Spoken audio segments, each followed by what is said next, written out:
Jama'a assalamu alaikum barkanmu da sake kasancewa da ku a cikin wannan tasha tamu ta Madakin Gini TV.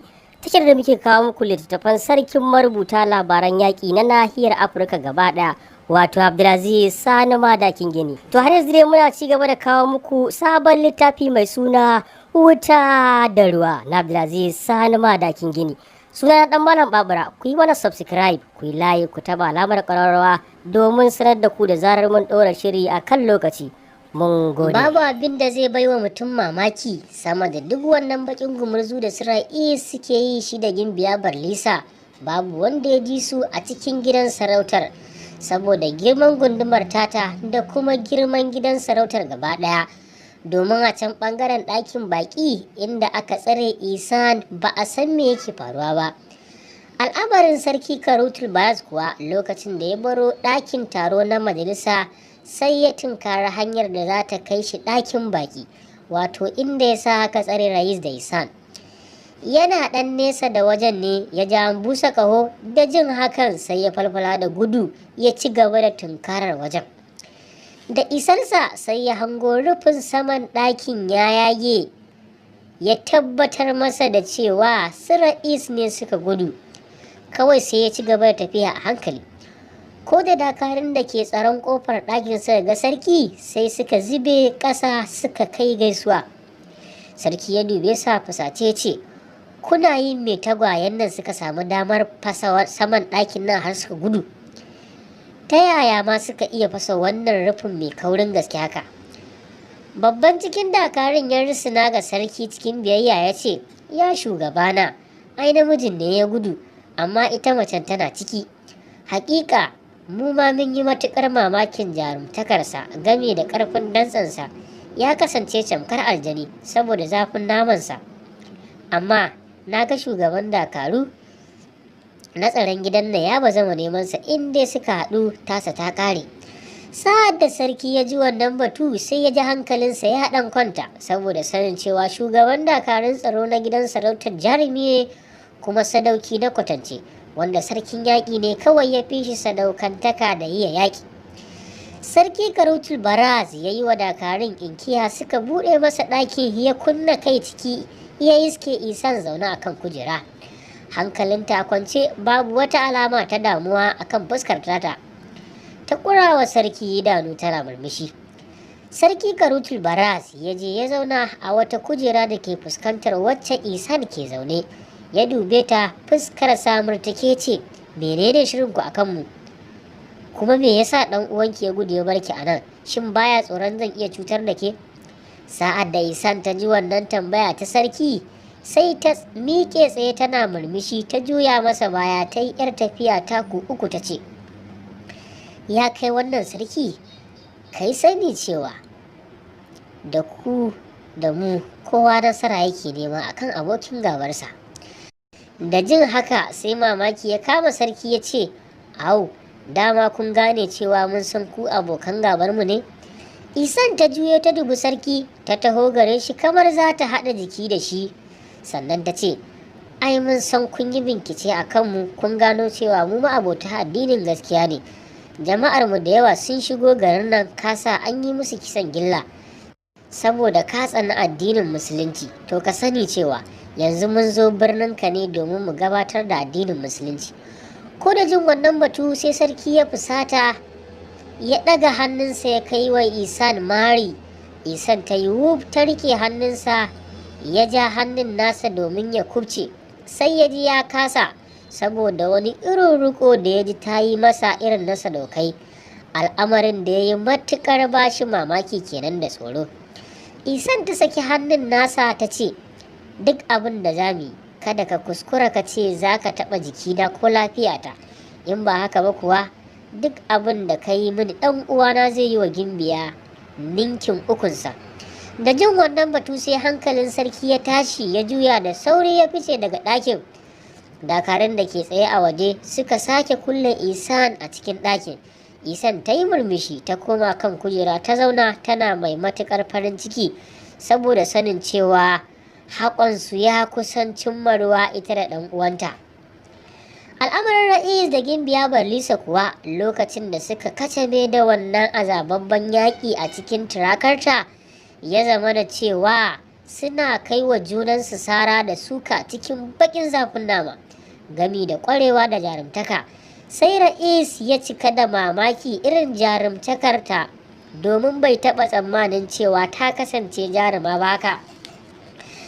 Amma abin da ya baiwa Gimbiya Barlisa mamaki shine tunda suka fara wannan gumurzu ko sau ɗaya bata samu nasarar cutar da shi ba, domin duk harin da take kai masa yana iya karewa kuma shi baya maida mata martanin harin, sai dai kare kansa kawai. Sai da suka shafe ɗan lokaci suna wannan gumurzu ta kasa ko da lakutar jikinsa har ya zama da cewa ta gaji tana faman haki. Bisa dole ta ja baya suka yi cirko-cirko suna haki da kallon juna.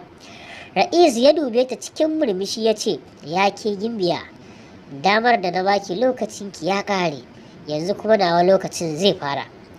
Cikin fishi Gimbiya ta raka masa tsawa ta ce, kana nufin za ka kashe ni ne kai ka fita daga gidan nan a raye?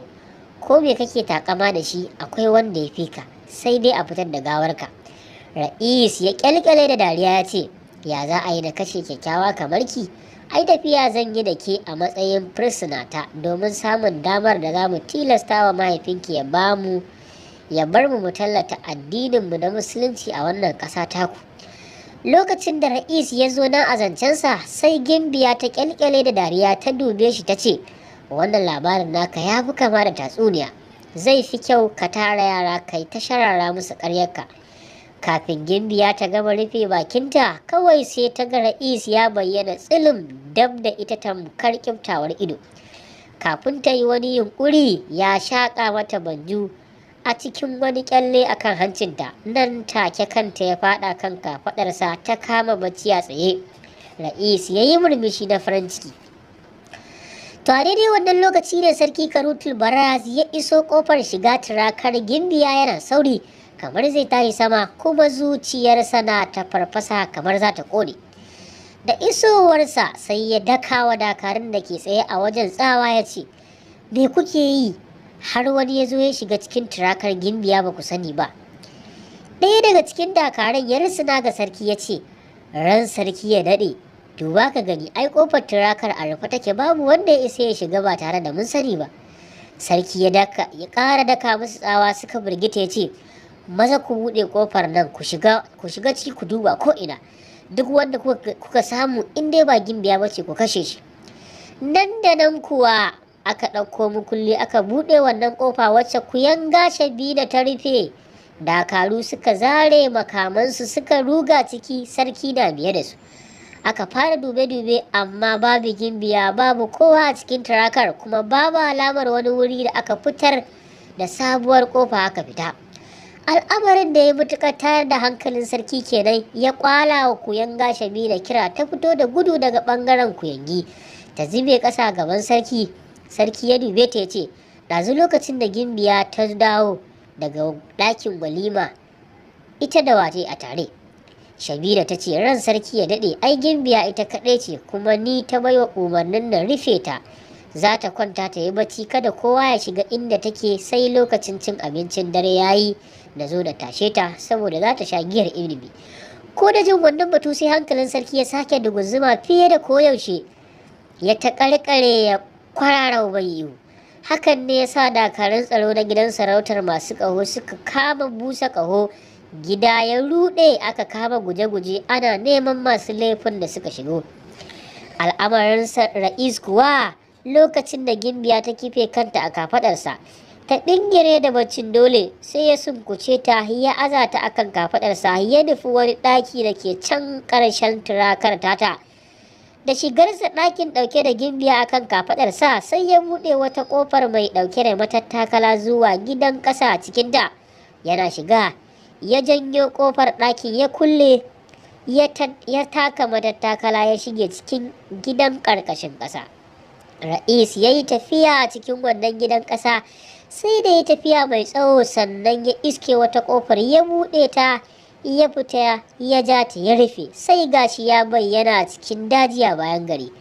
ashe wata ɓoyayyar hanya ce da ake fita daga gidan sarautar wanda babu wanda ya santa face mutum uku kacal a gidan sarautar, daga sarki sai jakadiya sai kuma sarkin yaƙi.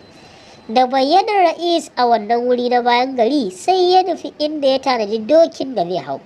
Yana zuwa sai ya sauke gimbiya daga kan dokinsa ya ɗora ta akan wuyan dokin, ya yunƙura zai kwance dokin domin shi ma ya hau ya tafi, sai kawai ya ji an yi masa magana daga bayansa an ce, gaskiya kai ƙwararren ɓarawo ne. A firgice ra'is ya waiga bayansa da sauri ya yi arba da wanda ya masa maganar. Ba wani bane face sarkin yaƙin Lasbir da kansa, Darman bin Rabbis. Nan fa aka yi kallon kallo tsakanin ra'is da sarkin yaƙi Darman. Darman ya kasance gwarzon jarumi mai siffa irin ta sadaukai ne domin ya tara kwanji. Duk jikinsa a mummurɗe yake, kai da ganinsa ka san cewa akwai ƙarfi da jarumtaka. Shekarunsa ba za su haura 60 ba, amma kallo ɗaya za ka yi masa kasancewa an yi gwagwarmaya kuma an sha jarumtaka. Yana rataye da wata zabgegiyar takobi a gadon bayansa, duk da cewa ra'is shi ma matahin saurayi ne mai ƙirar sadaukantaka kuma ya yarda da kansa a fagen yaƙi da jarumtaka. To amma sai da ya ji a jikinsa cewa yau fa ya haɗu da jarumi na ƙwarai wanda sai abin da hali ya yi. Darman ya rike ƙugunsa da hannayensa biyu ya dubi ra'is cikin yadda da kai da gadara ya ce, ya kai wannan matashin bafatake, zan yi maka tambayoyi guda 3, idan ka amsa mini su bisa gaskiya zan barka da ranka da kuma lafiyarka kai tafiyarka na karɓi gimbiya na tafi. Idan kuma ka yi mini ƙarya ba zan dubi ƙuruciyarka da kyawunka ba, kisan gilla zan yi maka a nan wajen. Wane ne a cikin mutanen mu ya ci amanar mu ya nuna maka wannan ɓoyar hanyar ta fitowa daga gidan sarauta har ka samu damar sato gimbiya? Tambaya ta biyu kuma ita ce, mai yasa ka sato gimbiya kuma ina za ka da ita yanzu? Sai kuma tambaya ta ƙarshe ita ce, mecece manufarku ta zuwa wannan birni namu na Lasbir? Sa'ad da sarkin yaƙi Darman ya zo nan a zancensa, sai ra'is ya gyara tsayuwarsa kuma ya zare takobinsa ya fuskanci Darman ya ce, sai dai gawata ta amsa maka waɗannan tambayoyi, domin su ne silar cikar burinmu a kanku, kuma mun yi alƙawari ba za mu tona asirin waɗanda suka taimake mu ba. Darman ya yi murmushi ya ce, yaro ka yi kuskure, ba zan kashe ka ba sai bayan ka bani amsar tambayoyi da bakinka, saboda bakar azabar da za ka sha. Kafin wannan, yanzu nan zan nuna maka cewa ruwa ba sa'an kwando ba ne. Kafin ra'is ya buɗe baki ya ce wani abu, tuni sarkin yaƙi Darman ya zaro wannan zarɓeɓiyar takobi da ke rataye a gadon bayansa ya ruga gare shi, suka kacame da masifaffen yaƙi na ban mamaki da tsoro. To ma sauraro, za mu kwana nan sai kuma mun haɗa episode na gaba.